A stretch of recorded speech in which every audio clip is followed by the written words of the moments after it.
So as I was saying last time, one possible alternative is that the Nubian pharaohs took the Ark of the Covenant with them and took it down to Nubia, what we now call Ethiopia, and parts of Sudan.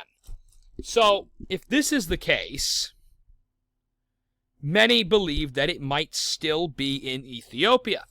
And this is supported by a group of Eastern Orthodox monks who claim to have the Ark of the Covenant in their possession.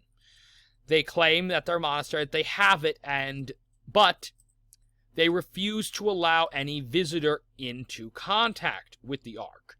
Only one monk per year is allowed to go in order to attend to the Ark, whatever exactly that means.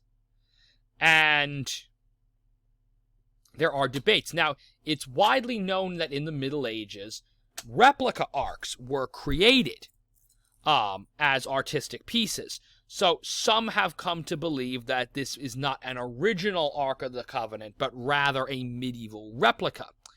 The debate continues, and since these monks do not appear as if they're going to grant outsiders access to the Ark, I suspect it's going to be a long time before us as scholars are going to get a confirmed or denied answer on this one. Now, an alternate theory actually holds that the Ark may well still be intact, but it's actually never left Israel. So, below the temple is a large structure known as the Temple Mound. It's basically an earthen mound, and on which the temple was built. Now, the original temple was built there, and after that, the second temple was built there. After the second temple burned down, a third temple was never built. Over time, the city changed hands, and the Dome of the Rock Mosque was built where the temple originally stood. Now, and that building continues to occupy the Temple Mound to this day. Now, here's the interesting thing.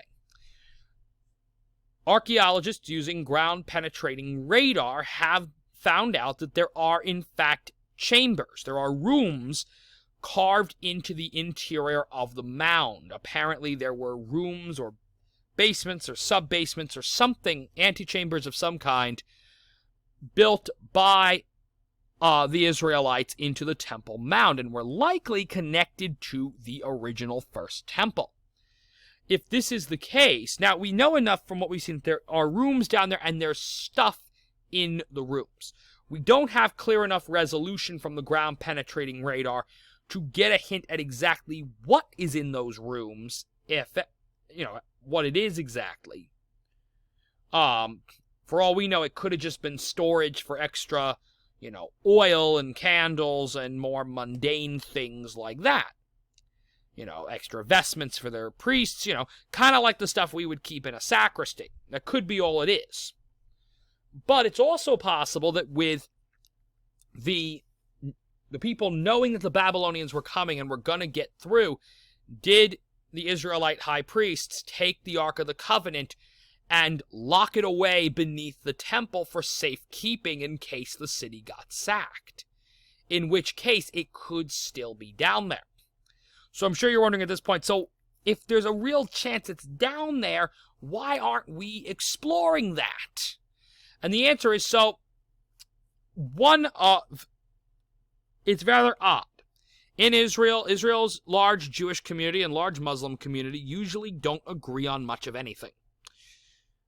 But there is one area in which they have near total agreement. There is to be no archaeological dig on the Temple Mound. So that's where it is. We just don't have permission to dig. Then we have what's called the Book of Yashar. We don't know much about the Book of Yashar, only that in the Book of Joshua and some other books, it's referenced. We hear references to the Book of Yashar. That for more on these wars and battles, look at the Book of Yashar. We also hear references to the Book of the Wars of the Lord, or the books of the wars of, and it's this Yud He Vav He, the sacred name of God. what exactly are these books? One, are they the same book, or are they different books? It would seem from the sentence or two we get about them in the Bible that they were a collection of more detailed accounts about the Israelites' initial wars of retaking the land of Israel after their time in Egypt, but those books haven't come down to us. Those books were never canonized as part of the Bible, and they haven't been preserved anywhere else that we know of. So that's something we don't have. Now, are they possibly below the Temple Mount? Maybe. Maybe not. Similarly is the epic poetry. We know that just like all other peoples, many other ancient religions, especially ancient religions that got their start before the year 1000, that the bulk of their sacred texts were contained in poetry, not in prose writing.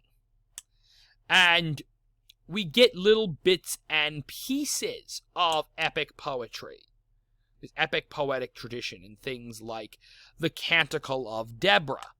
And we know that there's other poems and legends that the biblical authors, especially many of the Old Testament authors, expected their reader to know. For example, the book of Job and other books, and the book of Psalms, it references things like Leviathan and these other mythic sea creatures. And it seems as if they're part of legends and stories that the biblical author, the sacred author, clearly expected the reader to know. But those stories were not deemed holy enough to canonize in the Bible. So were they part of some older epic poetic tradition? And it would be nice to have those books, since clearly many of the sacred authors seem to expect that these are stories we would know. But those books never came down to us. Then there's the Chronicles of the Kings of Israel and the Chronicles of the Kings of Judah, not to be confused with the books of Chronicles in any way, shape, or form. These are large government documents, equivocal to like the minutes of Congress, and they were basically the records of all formal discussions, orders, official business of the kings of Israel and the kings of Judah, respectively. And in the books of Kings, we often will we'll get a description of the king's reign in terms of how well he did or didn't do at following the law of God, and then we get this reference, these lines about, for more on this, see the Chronicles of the Kings of Israel, or the Chronicles of the Kings of Judah. For more details on this war, see the Chronicles of the Kings of Judah. For more details on this tax, see the Chronicles of the Kings of Israel. The problem is, we don't have those books either. So, there's a great deal about ancient Israelite statecraft that we just don't know. There also are references given to a book called the Acts of Nathan the Prophet. We don't have that. Nathan the Prophet appears in the biblical writing, but apparently there was a wider collection of accounts of his life and deeds. We don't have that. And finally, there's a source that doesn't really have a particular name. Archaeologists and biblical scholars call it Q, or Quelle, and it is believed to be a short collection of the sayings of Jesus. And it's widely believed that the Gospels drew quotes from this book, the sayings of Jesus, but this source, what exactly was it, we don't know, and why was it not canonized?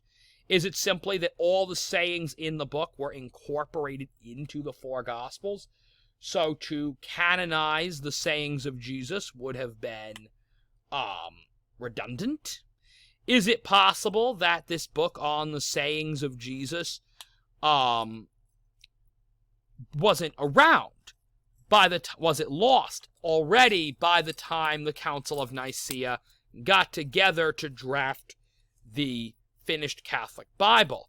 Had that book potentially gotten destroyed in the persecutions, and what we had instead were the Gospels that drew off of and quoted from that book, but we don't have the book itself. So these are all things that we just don't have anymore. So I know it's kind of a strange place to leave the year, but they always say leave the person wanting a little bit more. So that's where I decided to end it for this year, is the things we don't have, the things we wish we had. So I want to thank you all if you've bothered to check in on the videos. Thank you for finishing up the curriculum with me. It's been very great to have you here, at least mentally, if not physically. Take care of yourselves, and good luck.